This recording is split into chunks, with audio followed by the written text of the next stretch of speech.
Hello, gentlemen. Hello, are we going to have three today?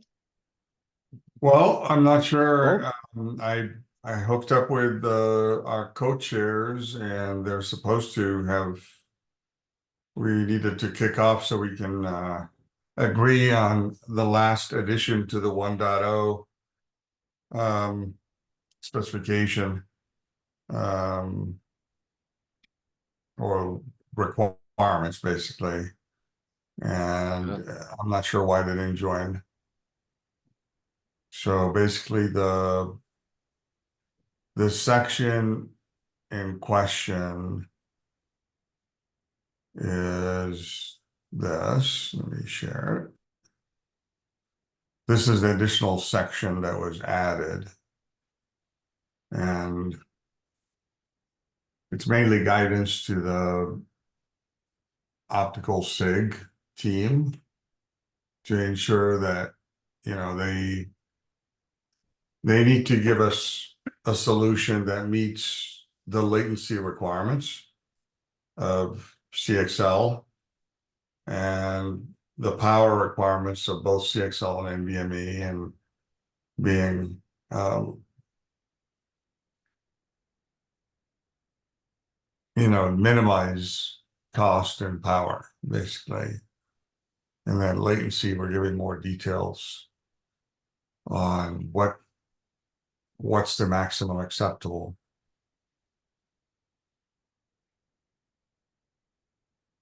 well, Anyway, I'm a connector guy, so we will yeah. see. So I think we don't have everybody here. I Well, will, let's give them a few more minutes. Maybe they're off on something else. yeah, I will make an adjustment here the way this formatting happened. This should have gone up above this. Oh, I see. This was a last section. Here we go. So that was the last section of the document. Key guidance.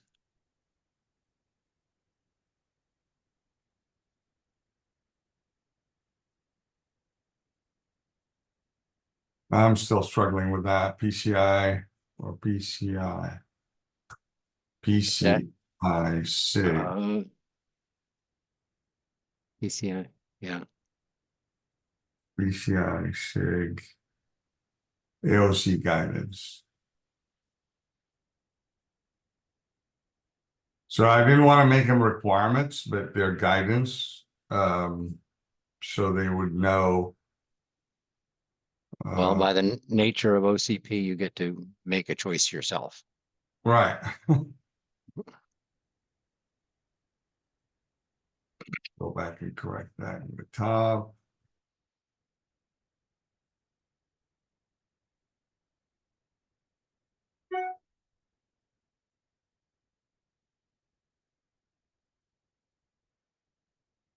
I don't know if I should mention even OCP. Just say PCI, SIG, AOC guidance. That should be enough.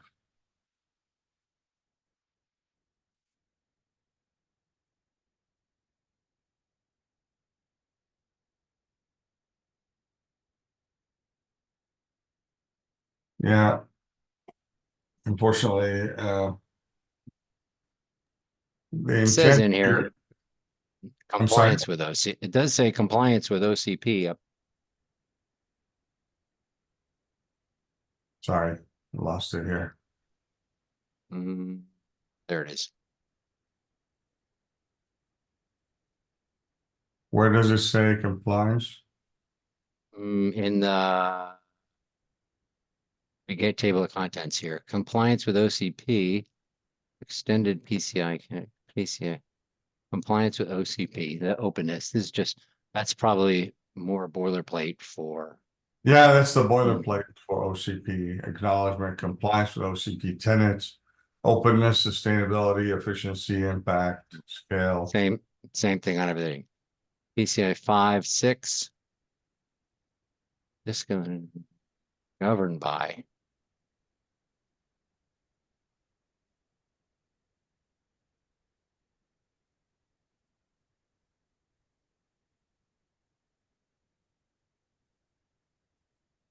Overall rotation. Yeah.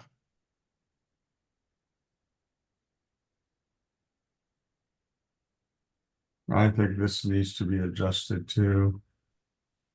However, the scale limits will be different relative to each of the two protocols.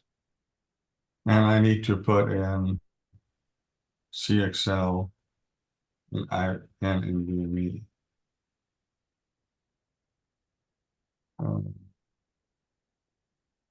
Colon. The protocols that are running over the physical layer. Yeah. Standardization.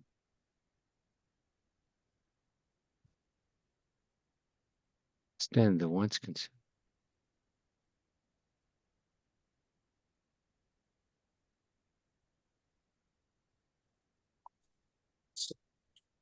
Now, is there a fiber piece?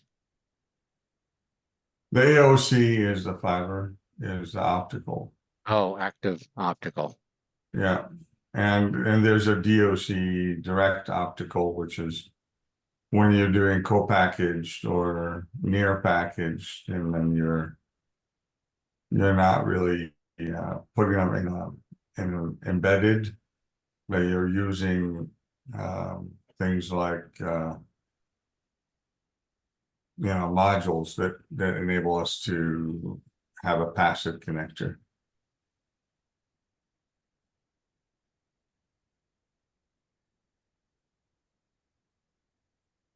Lastly is the embedded solution. That's embedded in OSFP or QSFP. Yeah.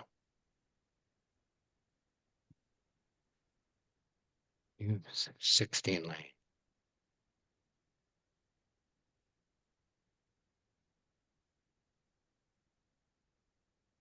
All right, let me see who's on so far.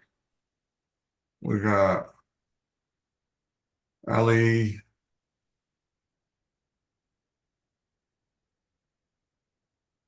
Ali, how are you doing? Good, good. Happy New Year. Happy New Year. It seems like I'm trying to get it restarted so we can get the 1.0 spec out. Right, right. Last time I think we had a disagreement between Chris and myself, not Chris, but Richard, with regards to the summary that we gave guidance to the SIG on. And I just documented that in the spec as a section here as a guidance with regards to latency, sensitivity, power, and cost. And he wanted me to adjust the verbiage with regards to protocol aware retimers. He kind of was not happy with me asking for strictly a linear direct drive or linear solution. But I think it's, if we have to do justice to the CXL requirements, we have to ask for linear solutions. Yeah, I mean, I guess the main, question there would be, what would be the, the reliability of linear? Because I've been actually involved in the OIF effort for the linear, and obviously the advantage here is that it's a lower rate. But generally speaking, to make this some of the linear work, you have to have a much higher performance in a host SerDes, and also the line card, has to be built with much better signal integrity. And question there would be, if you have this linear and given the PCI ecosystem, would those type of, constraint be acceptable within a, context of the PCI? So that I'm not sure, because to some extent, I think some of the linear things, you've probably seen demos at ECOC or OFC. I would call them, they're highly engineered type of links. Is that an acceptable solution for PCI or not? I don't know.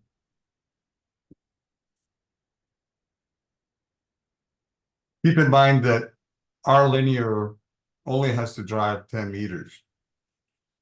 So I think linear in the context of copper cable, I do agree that there is, linear can play a role. But the problem with the optics is that, and especially with like, I think AOC can give you some benefit because of the transmit receivers are tuned together. But the issue here is that when you have an optical link, it really doesn't matter if it's 1 meters. I mean, in case of multi-mode, okay, if it's 100 meters, it does have an impact. But generally speaking, it doesn't really matter if it's a 1 meter or 10 meter or 50 or so. So because there's a step function.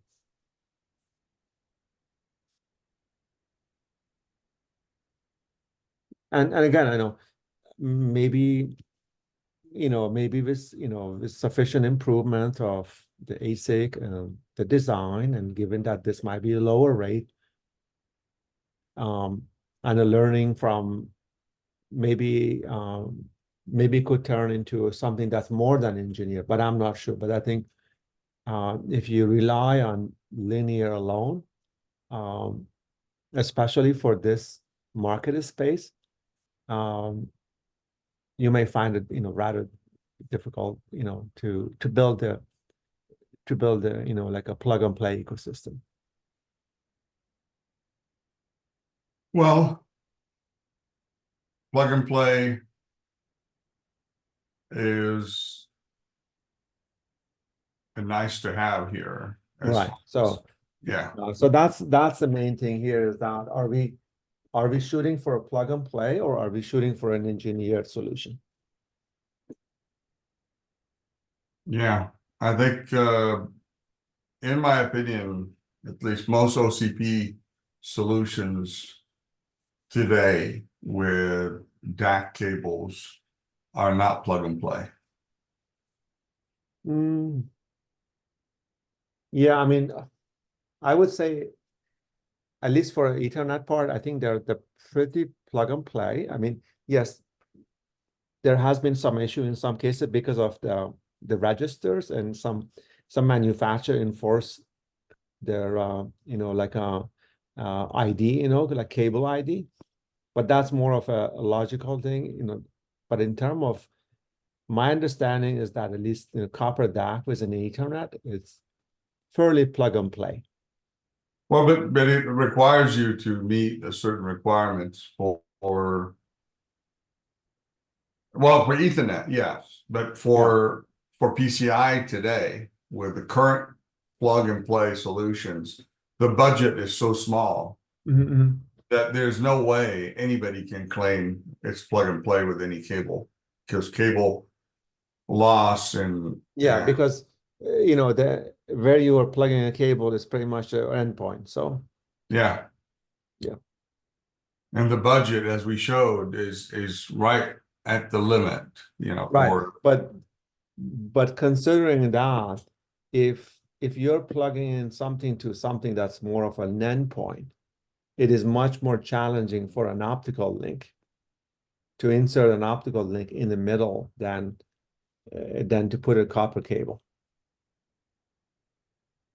Okay, I thought it would be less challenging because there's less loss, budget loss. Right, but in terms of the optical devices, they add significant amount of jitter And also the optical devices have the receiver adds significant amount of noise. Those are the two type of impairment that typically you don't have in the copper cable, or at least not to the same severity. What about, all the effort around linear drivers now in Ethernet for the ultra Ethernet, or what they call it now, the low latency Ethernet? Well, I believe the most of the effort around the ultra Ethernet, I believe, would be more trying to refinement of the protocol. Right. Because I mean, when you look at the issue, with Ethernet, it's not, I mean, in some cases, maybe if you have a turn on a FAC on something that's running a 50 gig Ethernet may add some excessive amount of latency, but most of the higher rate, like a 400 or 800, the FAC latency is quite, low in comparison with everything else. The biggest issue is the flow control when you go into like a 3 tiers or type of a network. When you look at, for example, the latency, like, if, let's say a switch might be 700, and then you add another layer of switch, it jumps like by a couple of times, It doesn't just, like a double, but it goes up a lot more than that. So Yeah. But I was just referring to the work that Arista is doing with Andy Bechtolsheim, pushing more and more for linear to get rid of additional, at least that's what I'm basing this on, is if that effort is successful, why are we still requiring retimers? Yeah, that would that's my logic. I got guidance from our own team internally that there's a big push now from Andy and Arista. The whole team is pushing for linear drivers. So are the optical solutions going to get better or not? That's basically this is where I'm getting this. Hi,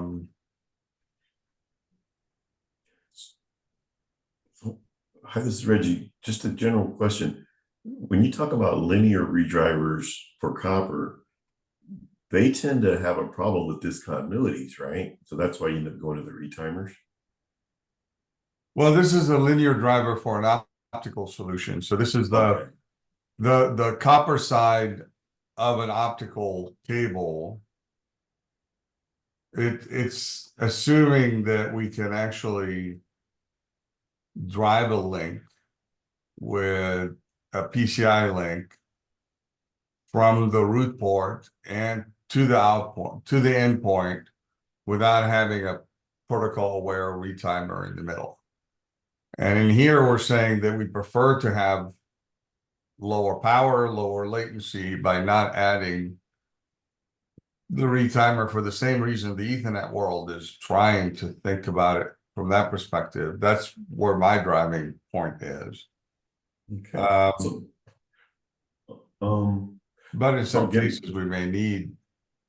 So the idea would be you'd want to be able to connect from like the root complex to connect the optics directly and then go to the other side and do the same thing and get it out to the endpoint, right? Yeah, here, that's kind of the thought here, is that right now in our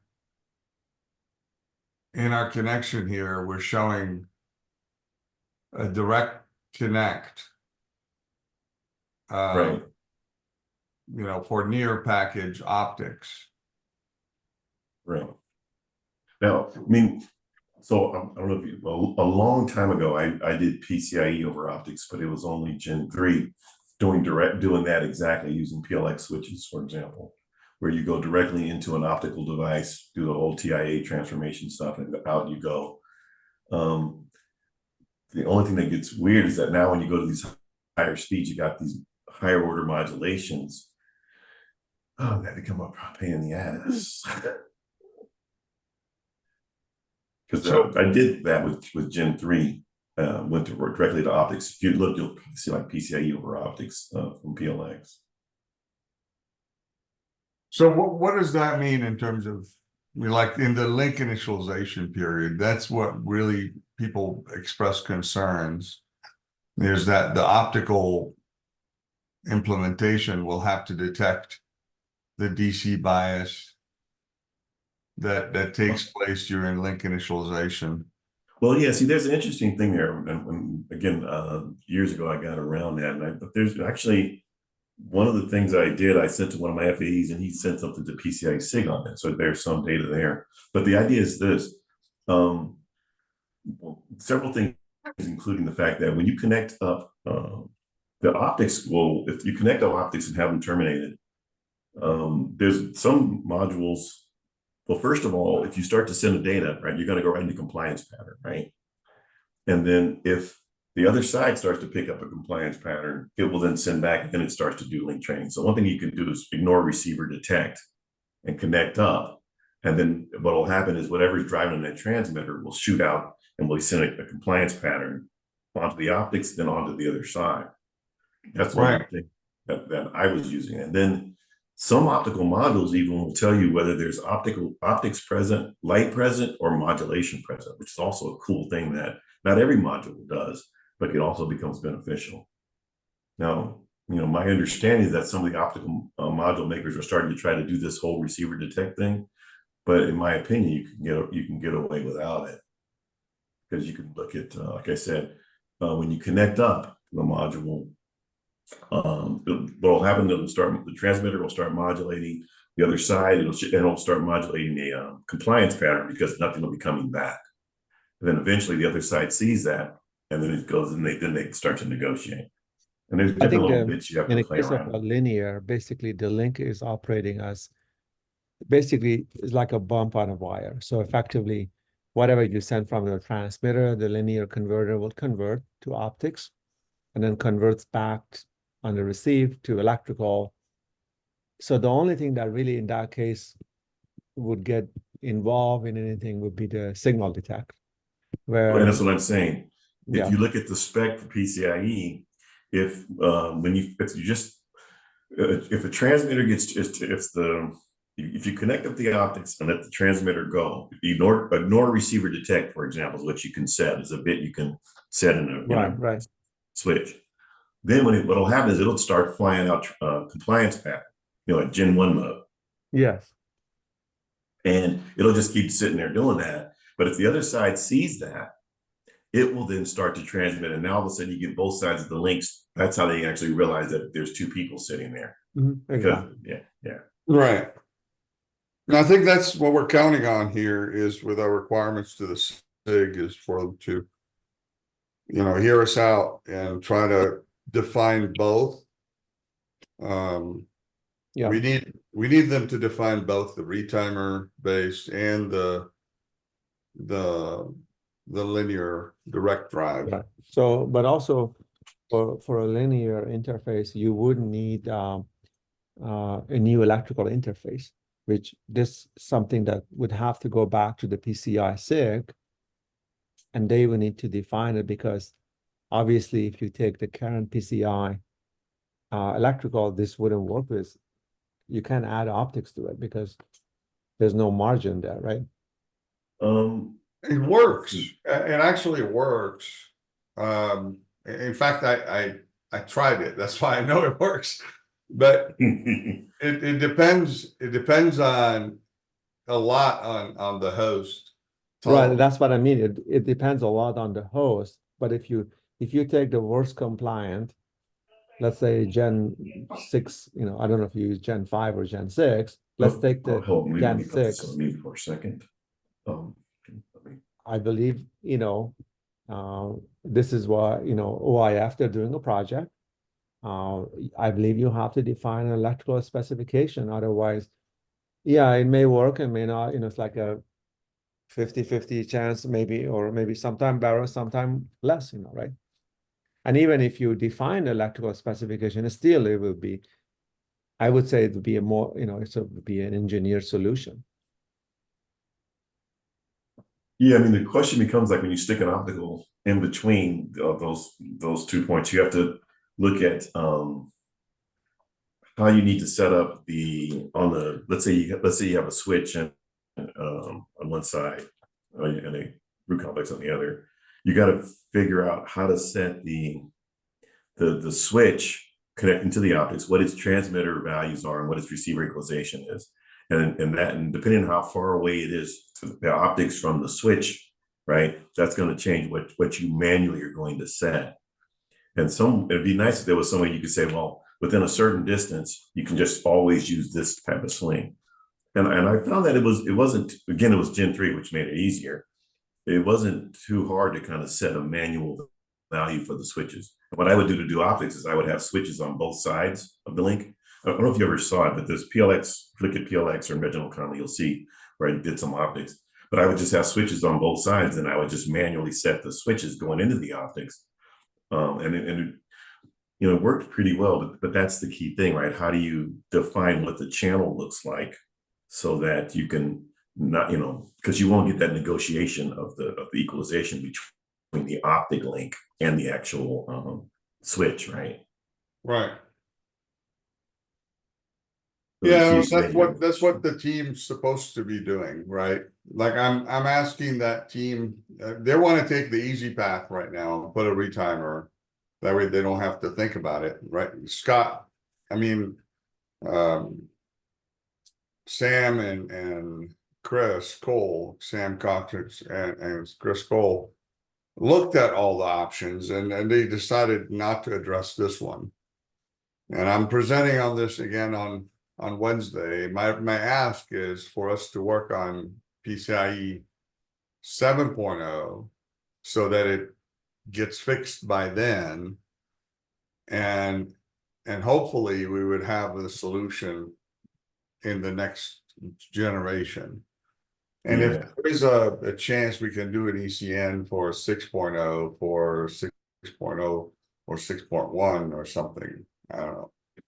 But the idea is to at least for sure fix it in 7.0 to ensure that we're not ignoring the power and latency concerns. Yeah. Let me ask a dumb question here. Let's say you're talking about PCIe Gen 6 or Gen 7, and then you go into, and then the higher rates, you're into the clam modes, right? So if you're transmitting out clam directly out of that, whether it be a PCIe switch or the endpoint, and you go into optics, how does that, you have optics that'll take clam like that directly?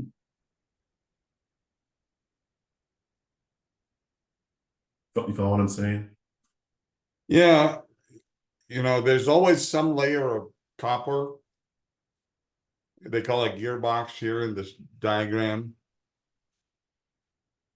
Yeah. I mean, because again, right, the simple optics back in the day when you used VCSELs, right, it was basically still NRZ type of thing. So you just fly right through, all gravy. You could use cheap VCSEL type of things. I think I did some stuff with like what was originally called Light Peak ran optics, and then with Finisar, Vago modules, etc., where they're just simple, VCSEL-based modules. You just run that NRZ directly in. What becomes interesting to me, and I've been busy since it's no longer my day job. I've been busy doing some other stuff, but I was wondering, well, if someone's going to be driving clam into that module, what module will be able to take clam directly and then go right to optics? It seems like the module will end up being, those modules are very different. Yeah, I'm not an optical expert. I'm asking the team who is assigned to do this from various companies to figure out a way of adding something that doesn't add a lot of latency and power. Yeah, I'm familiar with those, all the light peaks and other those type of component. Back then, these were running like probably not like 10 gig or even less, and they had a simple driver and simple TIA. Today, for example, the linear module typically would be they're a little bit more sophisticated. They do have, for example, like some CTLE, some gain adjustment that requires be adjusted. And also because you have an electrical channel, plus you have PAM, you need to have linearity. So it's a lot more complex to make it work for PAM4. And then also on the receive side, you typically have a TIA, and then you would have to have like some kind of an AGC or something, because you're going to have to drive an electrical channel. It would require some kind of maybe a peaking, and somehow these egress and ingress, components in the module somehow have to be tuned. Some of them maybe can be adjusted based on the channel, and there's a lots of control that needs to happen for this link to work. I'm not saying that they couldn't be done based on configuration, some of it, but some of it is really become dependent when you plug a link, and something may require some adjustment. And right now there's no mechanism to make these kind of adjustment, and the traditional link training doesn't really work for, this sort of a linear interface. So Ali, are you saying there's certain modules, optical modules, that will take an electrical QAM or PAM signal, or say QAM signal, frankly, and then turn it to optics directly?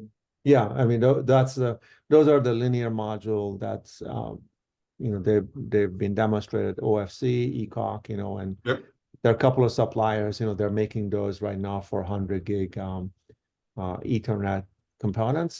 Generally requires a much, like for example, for 100 gig Ethernet PAM, you typically need about something around like maybe, I don't know, 27, 28 gigahertz bandwidth. These modules will have a much higher, faster component. Sometimes they may even use a 200 gig optics to make them run to have enough margin for 100 gig.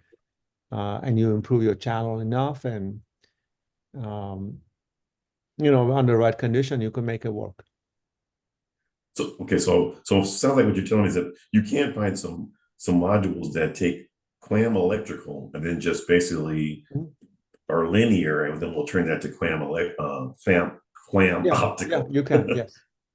Yeah, the co-chair, one of the co-chairs that we have on this committee is from a company who basically demonstrated that.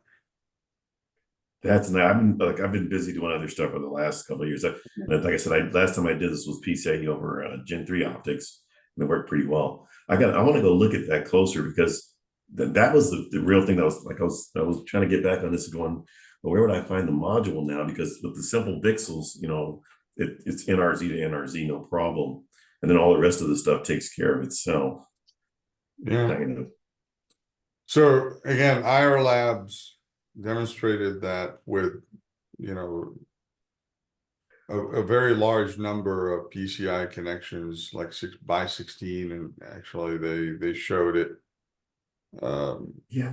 connecting 8 lambdas to actually I don't believe, I'm a little confused about regarding when you mentioned IR Lab, because my understanding is that IR Lab actually they use don't they use like a lower speed, like is it AIB or something for their interface? It's not a linear interface.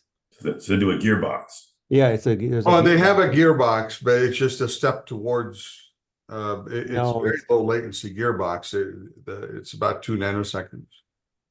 Yeah, the linear is very, very different, because you basically have to come in, the whole chain is linear. Yeah. There's not a gearbox at all, in this case. So I think maybe the IR Lab solution could be scaled to linear, but that's not what it is today. But it's as close, like in the requirements. Again, what I stated is direct drive or linear, as long as it's not a full protocol aware retimer penalty. And again, the reason why you're saying you don't want the retimer is because you're concerned about overall latency total, right? Power and latency. Yeah, a full protocol aware retimer adds power and latency and cost, right? It does. Now, even if people don't charge us for it, but there's power and latency adder. Like we're talking about a watt per lane, which is quite a bit, adder, right? Yeah, and I think the bigger, even with power being added, certainly latency is the other one. No, I've been hearing that some of these retimers are getting pretty low latency, right? In this, I think I heard somewhere. Well, it is low, but the requirements, again, let me put that up there. Let me reshare. So the requirements are pretty tight. Like even for PCIe Gen 5, Yeah, you know, you are dealing with an additional retimer, you know, is detrimental by adding, you know, the at least 10 nanoseconds in each direction. yeah. And so you have a number up there, 180 to 200.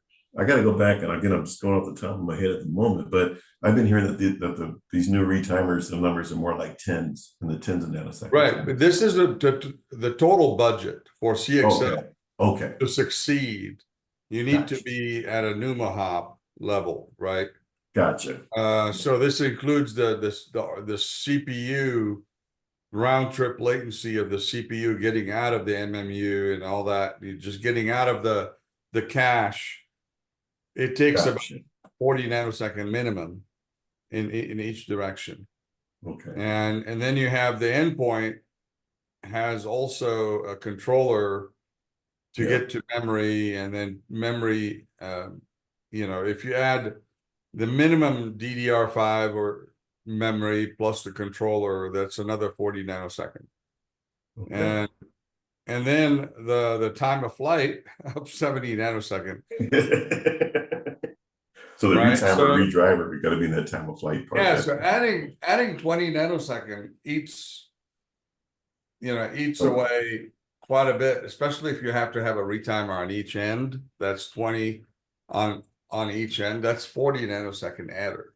Yeah, so it's somewhere, because I heard numbers from like 10 down to 20, and then some people are even claiming lower, but you're right, it adds a big piece. And then of course their time of flight is for fibers, what, 2 nanoseconds? So I don't remember the number. It's 5 Meter? nanosecond per meter. Yeah. So 10 meters round trip is, you know, you basically Bro. have 100 nanosecond. Yeah, It's so easy to ignore all the details here, especially when you're dealing with trying to do a NUMA hop implementation where you're fooling the socket that it's just a transition to an adjacent socket, right? Yeah. You're trying to make sure the applications don't get impacted. Now, there are specific applications who don't want to know or don't want something to exceed a NUMA hop because otherwise the application has to be written differently, right? With the assumption that it's a higher latency memory. But if it's making the assumption that it's low latency memory and it's you know, it's trying to interleave across all the available memory ports that it has, including direct DDR to the socket as well as CXL extended memory. Now you're dealing with, it slows down everything because you're interleaving across both. And you just don't want to be slower than the worst case interleave across two sockets. Yep, makes total sense. Like you're saying, 180 to 200 is the number. And so the time of flight, where that's where the retimer, redriver, whatever you want to do is going to sit, and it has to be sub 70, including the distance you're going. That makes sense. Yep, I agree. Especially if we have FEX, like I added the FEX here, and you know, for PCIe Gen 6 because it does need the FEX. Now we're exceeding, right? If you add these numbers up. Well, with the FAC, you know, actually are you assuming the FAC to be end to end? Well, you know, 2 times a FAC, right? You have 1 on each end. 1 on each end, but on every transmitter. Why is it 2 times?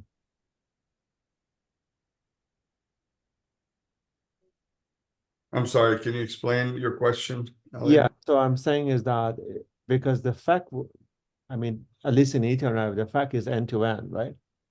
Yeah, We don't terminate the fact. Why do you, if let's say if you have a retimer, why do you have to terminate the fact? Ali, normally we count round trip things because you send command and you get data back. So command has to have effect, and then data coming back has to have effect also. have effect, yeah, because it's always, you know, like, let's say you're doing a load operation from a CPU, Right. right? You need, So you are actually And- count this. This is not this is more of a round trip fact latency. all of it is round trip, yeah, RTL here is round trip Yeah. latency. Okay. So, Nick is, Happy New Year, CMAC. Thank you for joining. I didn't notice you joined. Thank you very much. It's been great to listen to you guys, and you guys are doing a good job. So I thought I'd stay quiet.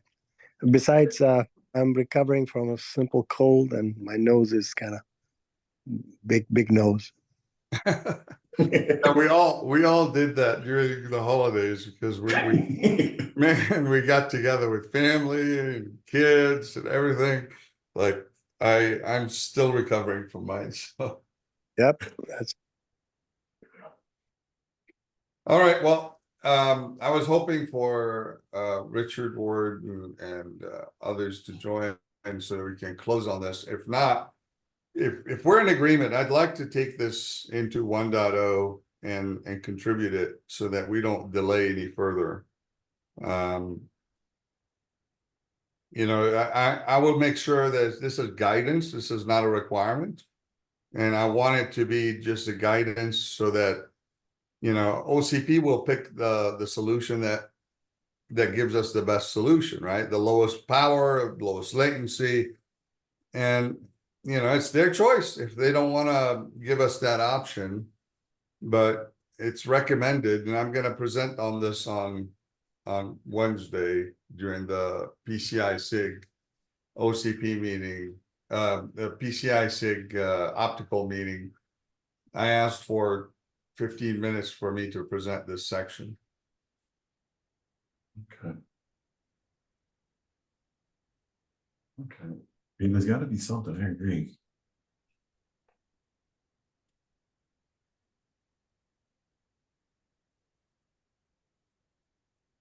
All righty. All right, I'm gonna just take another look at it, but I'm a newbie in the group. I haven't been following these groups at all very much. I just started doing that. And like I said, the last time I played around with PCIe optics was back in Gen 3 days, where I did some stuff on with using PLX switches. No, that's great. Give me some feedback, please. My email is the OCP email would work great. I'll be happy to adjust something. You know, if I want to soften the verbiage here, we require an option to be linear, at least. We need to have an option, and we need the SIG to provide us an option for a linear drive. And that was the thing where I was asking about the optics, whether somebody could linearly take clam that's electrical. And that's what Andy Beckelsheim has some videos on linear drivers and stuff. It's being pushed significantly. That would be sweet, because that is the key. That's the key thing that would make all of this fly, in my humble opinion. Just looking at the VCSEL type approach I was playing with earlier. Okay, I'm just looking on the web and see if I can find something like that for my spirit gig. the key for that to be successful at PCI SIG is having clear loss budgets and things, demarcation points. Yeah. What is it that a system designer need to do? What is a thing that a device designer need to do? And what is a thing that the module, interconnect module designer need to do? That's a difficulty with linear drive concept, because it blends everything together and there's no boundary. So if the teams can come up with strict boundaries, say for this particular thing from here to there should be 3 inches and so many dBs of loss So and much return needs loss, to be, exactly. that's the compliance point. It has to be exactly that. Then the next person can pick up the next leg of it. Yeah, that's right. I agree with you. It has to be, more than likely, it has to be something very much like that. And like you said, with linear, it does kind of blend things real quick and easy, and then now you're in trouble. But I agree.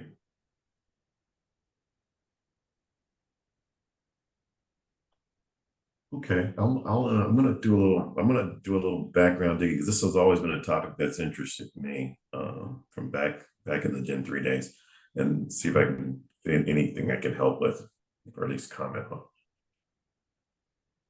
All right, well, I softened this and asking for with or without retimer. You know,